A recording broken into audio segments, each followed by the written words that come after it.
Hi, my name is David Gibson, and I'm a LinkedIn livecaster interviewing for RedM. Small efforts, big impact. RedM is a grassroots movement that inspires and equips everyday professionals to make a difference in the lives of survivors of sex trafficking. And with me today is a speaker who will be featured in the upcoming RedM Summit, David Batsone. David, thank you so much for being with us today.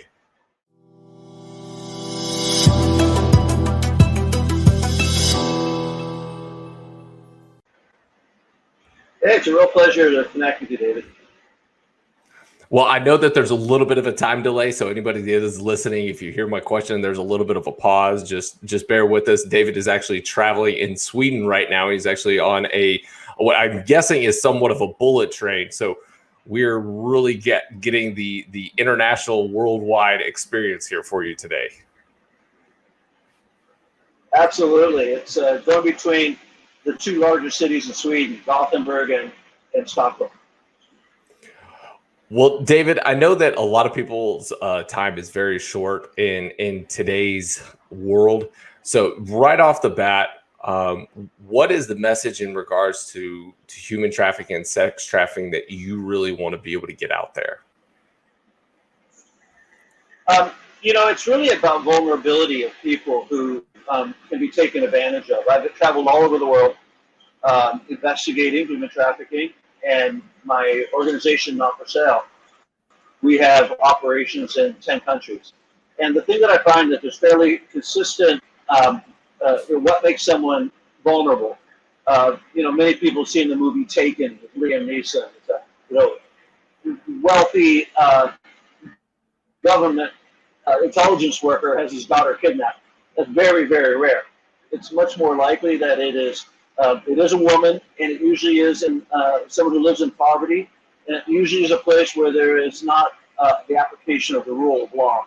So you're talking about a lot of individuals who are taken advantage of, and I guess my role in terms of how I see my mission at Not For Sale, what we do is we try to inoculate people from being trafficked. How do we stop them? We do go to the end of the river when they're drowning, but we'd rather stop it before they even fall in the river. So you mentioned Not For Sale, and obviously we know that you're within the human trafficking industry or in that movement. Can you give us a little bit of an introduction to who you are and what your background is? Sure. David, I was a venture capitalist in Silicon Valley, and I realized one day, or discovered, that my favorite restaurant was the center of a human trafficking ring that had trafficked over 500 young teenage girls from the area of Bangalore, India, brought them into California for the purpose of forced labor, first in the restaurant, and then out to fruit and vegetable fields and brothels in California.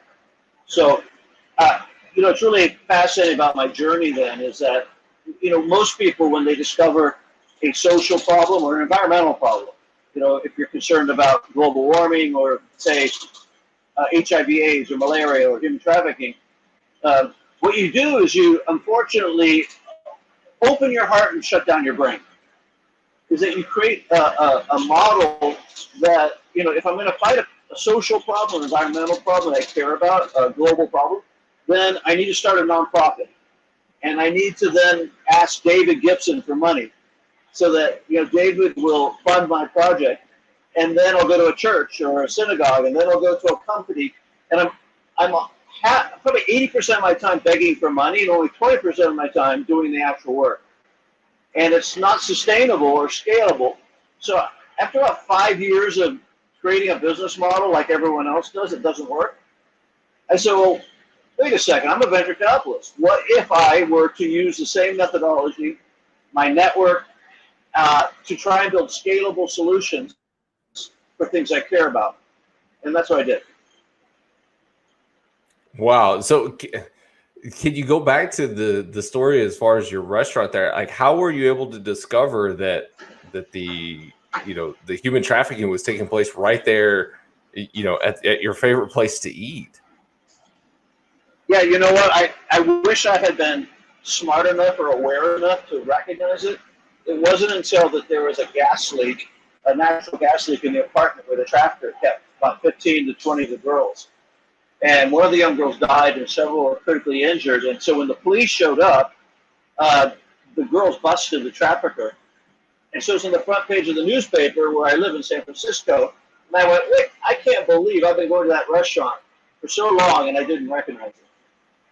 And so I guess, if I didn't recognize it, then probably other people are in the same situation, not only in your own backyard, but around the world. So I took a year leave of absence from my venture capital bank. I'm also a professor at the University of San Francisco, and so I took a sabbatical year from there, and I went around the world to investigate how people could be bought and sold in the 21st century. What did you discover on that journey? Well, I discovered that it's very prolific. It stretches across from manufacturing into supply chains. It's agricultural production, rice fields, and fruit and vegetable fields. It's in brothels, and sex trafficking is horrific to me, but it's only one slice of a bigger pie. And so that's the first thing I learned, David. The second thing I learned is that the tools that the fighters, the advocates, the abolitionists, if you will, they're just not sufficient to tackle this multi-billion-dollar problem that stretches to millions and millions of young people and women around the world. So, to me, it was the enormity of the problem and the lack of resources to fight it. So, kind of taking the two things that you've said here, as far as what you discovered on your year-long sabbatical, and then also with the VC firm, or that portion of your background, how did you really, what was the moment that it kind of clicked for you as far as being able to bring those two together, and how can we use that to be able to put that same mindset frame for other people? Yeah, and listen, for 5 years, and it wasn't as if I wasn't feeling genuine and inspired. We built a village for kids in northern Thailand, which still runs today. We built a shelter for kids in Peru. Mostly the kids were from the Amazon area, Romania. So we were in several countries. But I really did feel like, one is the scale of what we were doing. We could help, 150 kids a year who were rescued from trafficking. You're getting them shelter, you're getting them to school, you're getting them the kind of services they need to get over the trauma. It really is hard to scale that to the millions that we need to address. And so I also looked at, the fact that if I was starting a company in Silicon Valley, what I do is I find the best talent I could find, and then I go and raise capital because I have the talent, then I can get people to invest. And then I find a cutting edge technology that enables to have a competitive advantage. But look at nonprofits. What do? We'll take anyone with a pulse. We because we can't pay them. We'll get volunteers. In fact, I go and speak at great universities like Harvard and Stanford, and inevitably, after I finish, someone will raise their hand and say, "Oh, Professor Batstone, when I graduate, if I can't get a job at Apple or Goldman Sachs, I'd love to come work for you." I'm like, "What the hell? Why would I want you to? If they don't want you, why do I want you? Because you assume that I need anyone regardless of talent. I'm trying to change the world. I need more talented people. Anyone can create a stupid hedge fund. If you're going to change human trafficking, you need really bright, talented people." So with that then is investment that would, what I call recurring revenue. Nonprofits, what we do is we spend, but we don't have any recurring revenue. So how do you create a human trafficking model that generates recurring revenue so that then we're self-funding ourselves? So that was my goal, David, was not to lose the mission, but to change the business model. Excellent. And then doing that, obviously, like you said before, we go from being a mitigation technique to a preventative measure. What other ways, because like you were saying here, as far as with a startup company, you've got, the people, you raise the funding, and then you go after, a differentiated technology. What way can technology play a role in doing this preventative measure and keeping people from being trafficked? Well, it's a great question. Right now, we have a startup company. We now have 10 companies. The first company was a beverage company that we started in the Amazon of Peru, hiring indigenous communities to source rich ingredients that were healthy, matcha, maca, guaisanoli, so herbal remedies that are very popular in the U.S. and European markets. Create fair jobs, create an economic platform, sell the product in mainstream markets, first Whole Foods and then later, HMB, Kroger, And so that first company is called Rebel, became quite successful. So now we have 12 companies, and they stretch across from apparel to food to technology. I'll give you an example of a technology company. Yes. I looked at the problem of people in mobility. Can you hear me? Yes, sir. Oh, so if you look at people who are forced in trafficking or refugees, they have very few services that enable them to adjust or somehow find stability in their new home. So if you think about who else at a very high level has that challenge, it's the global information worker. And so we created a company using an artificial intelligence or AI app that helps locate or relocate people being hired by Apple, Facebook, Google, Nike, all the top companies in America. They're hiring and moving people. And when you come to, let's say you live in Houston and you move to New York, well, if you need to find a home, you need to get your kids into a great school, you need to find a dentist, you need to find a hot yoga studio, whatever you need, we provide that through our AI platform. And then behind it is a human person that helps to manage that information for you. And the top technology companies, the top consumer companies in America pay us to take care of their workers. We take 1% of all that they pay us and we dedicate it to refugees, human trafficking people. So we use that revenue to use these technology and these services to help people who could never afford this. So in a way, Apple, Facebook, Google, they're paying for these refugees. We give them all the credit in the world because we're using their money that they're paying us to take care of refugees, if you understand the model. Yes, sir. Excellent. Yeah, that company's called Relocity. So it's like a velocity moving fast. So relocating fast, Relocity. Yeah.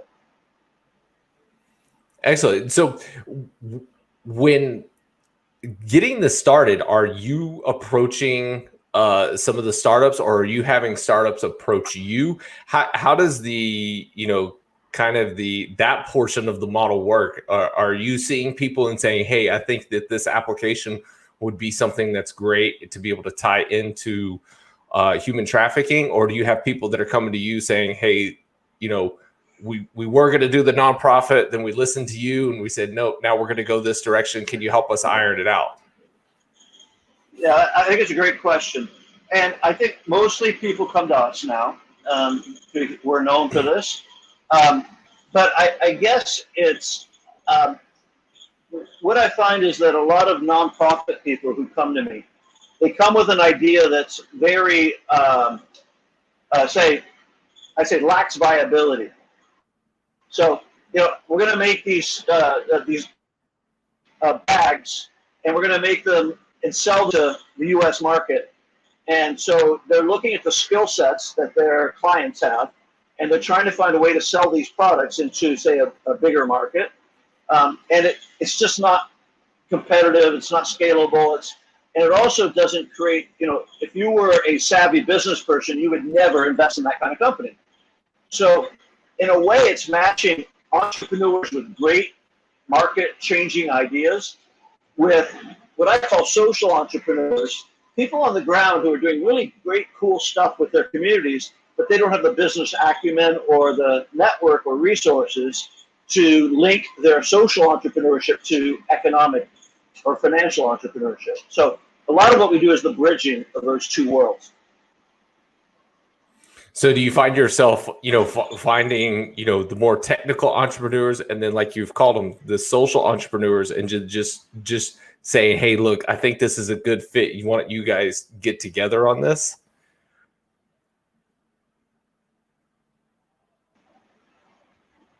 How we work. People ask me, well, Not for Sale is working in 10 countries. How do you choose your countries? Because we could be working in 150 countries.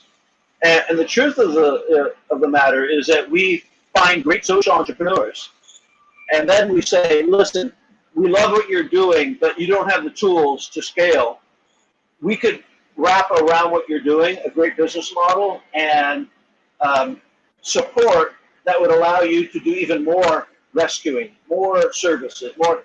And I don't even ask them to become a business entrepreneur. Really what I ask them is become even better at their social entrepreneurship and let us bring business entrepreneurs to your network. So essentially, just like a normal VC or private equity company, you're just coming in and putting gas on the fire. Exactly, it's really true. So I think one of the more remarkable and famous companies that we have is in Holland, in the Netherlands. And I heard about this social entrepreneur. She's Dutch. We always work with local people. And she was working in the red light district of Amsterdam. And she had been working there for over 16 years, helping these women at a very service level, helping them with medical and legal problems of those who are working in the commercial sex industry in the red light district. So when I met her, she said, I love what I'm doing. And I was like really amazed at what she'd accomplished. But she said, but I'm going to quit. And I said, why are you going to quit? And she said, well, I promise these girls that if they can get away from their trafficker, if they can get away from their bondage, that there's a better life. But I'm lying to them. There's not a better life. I have nothing to offer them. They can't go back to Eastern Europe, where most of them are from. Can't stay here in Holland and do anything but commercial sex work. They don't have a visa for that. So, I said, well, let's start a company together. And we started a gourmet soup company, and the first customers were the women light district. We got a kitchen in the red light district. We started selling soup. After a while, the mayor of Amsterdam loved what we're doing. He said, I want to give you guys a former brothel to turn into a restaurant. And so we turned it into a restaurant and got a bigger restaurant. So now we operate 4 restaurants in Amsterdam. We have a culinary school. Most of the women who come out of culinary school are coming out of the red light district or other commercial sex industry places. So it's all self-funded. All of our profits go back into starting new restaurants. We're going to start a 5th one in The Hague later this year. So that's an example. The funny thing is that woman, though, her name is Totes Heemsker, she's become a really good entrepreneur, business entrepreneur. And I didn't expect it. I said, look, I just want you to keep doing what you're doing with the women. And then I hired a general manager who's really good in business, and he's turning into a social entrepreneur. So they're kind of meeting in the middle, which is really fun to watch. So let me ask you this. How does it make you feel to be able to see these successes take place? Well, this is life for me. It's like vitality.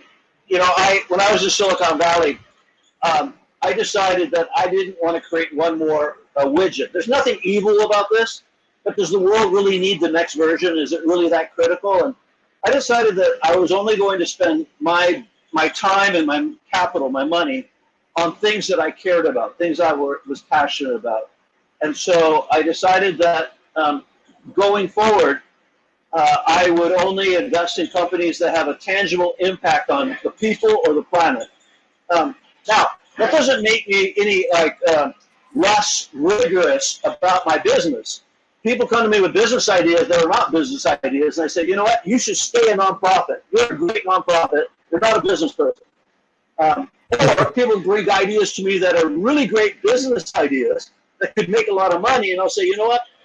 I think it's great, but it has nothing to do with designing a better world. I'm not interested. So the long answer, because David, is I love what I do, and imagine getting up every day and designing companies that make the world a better place. I mean, for me, that's life.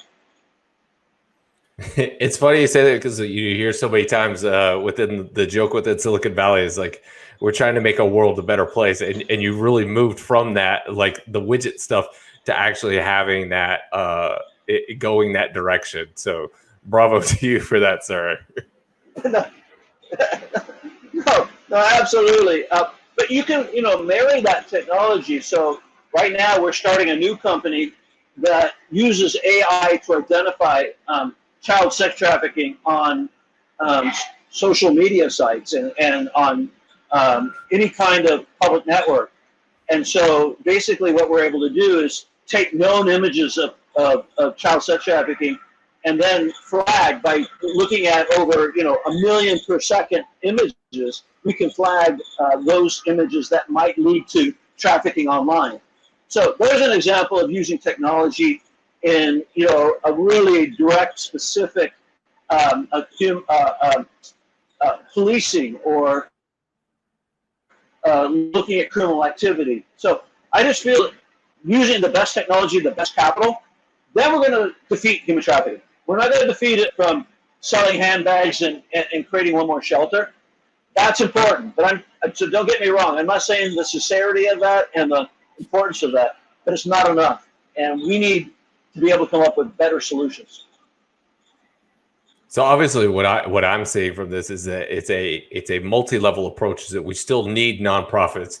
Exactly. We still need the schools, but then there's also other areas that are, like you said, seem to be overlooked in the area of giving back to communities. It doesn't have to be just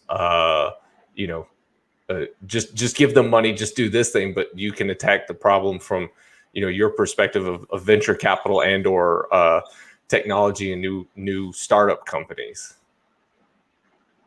No, that's exactly right, David. My recipe is we need more venture capitalists fighting human trafficking. What I love about RedM, the reason I give my time to them, is that they're marketing, branding professionals who are giving their expertise to fight human trafficking. And then you have people like Dennis and Bobby Marks in Houston. They are really good at law enforcement protocols, services, and they're giving their life. So we need people from different skill sets. Where we have a scarcity or dearth are people who are business leaders who know how to take capital and grow economies.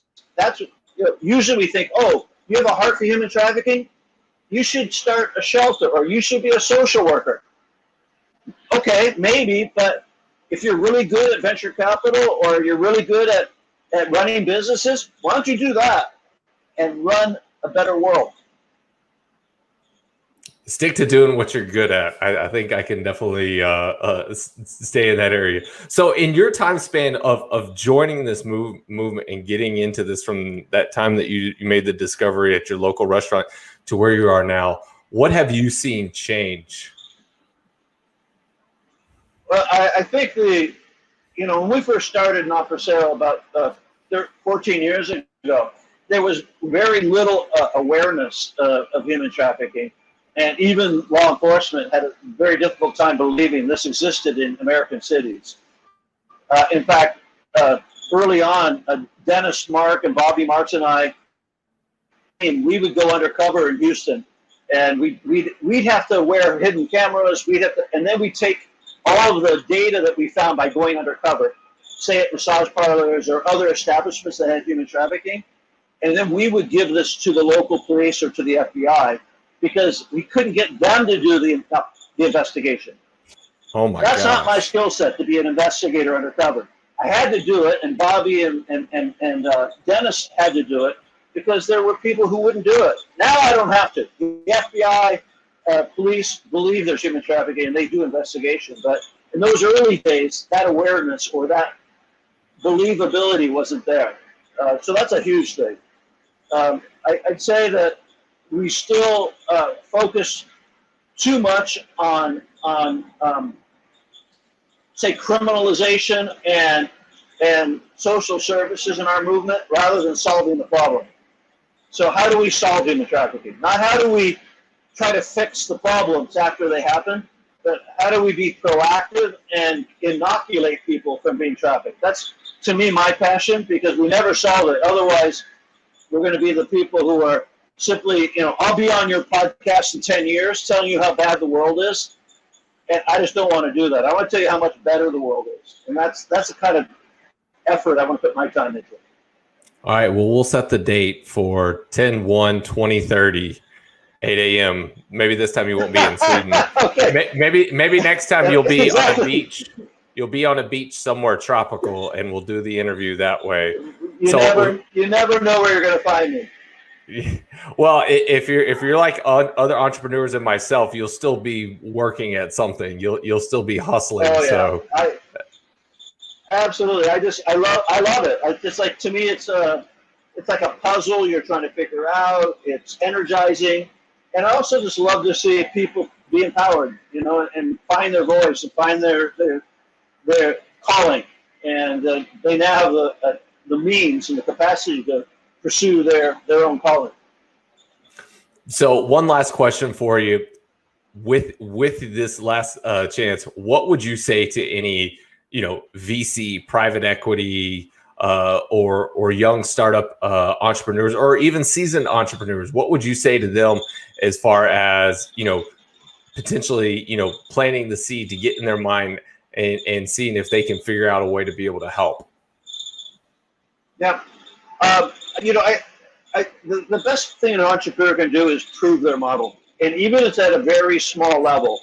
And hopefully you still have friends and family who care about you, and they would love to participate in your idea. They want to be your customer. They want to be helping tell other people, your ambassadors. But because someone like me, by the time you get to talk to me, you want to be able to demonstrate that you have a proven model, even if it's with 500 people, right? But if you just come to me and say, hey, it feels like you went out to a coffee shop with a friend, and you start sketching something on a napkin, you're giving it to me, and they go, what am I supposed to do with this? Everyone's got an idea, but one, you demonstrate the viability of your idea, and two, you are already developing a network of people that are valuable. Now, if you've been a really terrible person to your friend and family and they don't want to help you, why would I want to help you? All right, so I want to see that your friends and family want to help you first, right? So anyway, I think young entrepreneurs try and think too big. It's really starting with a core audience, and once you get that core audience, then other people are interested or intrigued because you've established some interest and connection. Excellent. I'm a big fan of Bootstrap City, so that's where mine is. It's all about bootstrapping. If you're not willing to bootstrap, you shouldn't be an entrepreneur. Amen to that one. Amen to that one. I are getting off topic, but that's a big one for me. And so, David, I know that you're still here on your speeding train, and you're probably getting ready to your next stop. Thank you so much for taking the time to be able to speak with us here with RedM. We look forward to the summit here coming up very soon here in the near future. Thank you so much. Any last words?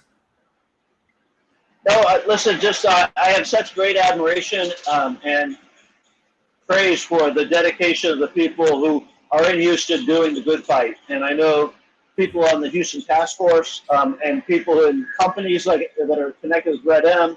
And there's a whole bunch of people in the anti-trafficking movement in Houston. And I've been there several times to speak at events or to connect with local service providers. So I just want to say my heart goes out to you, and I'll always be there to support you.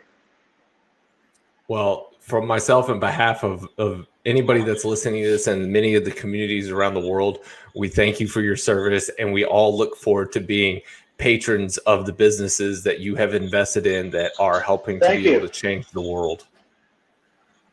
Thank you very much. I appreciate that. Take good care. Thanks, David.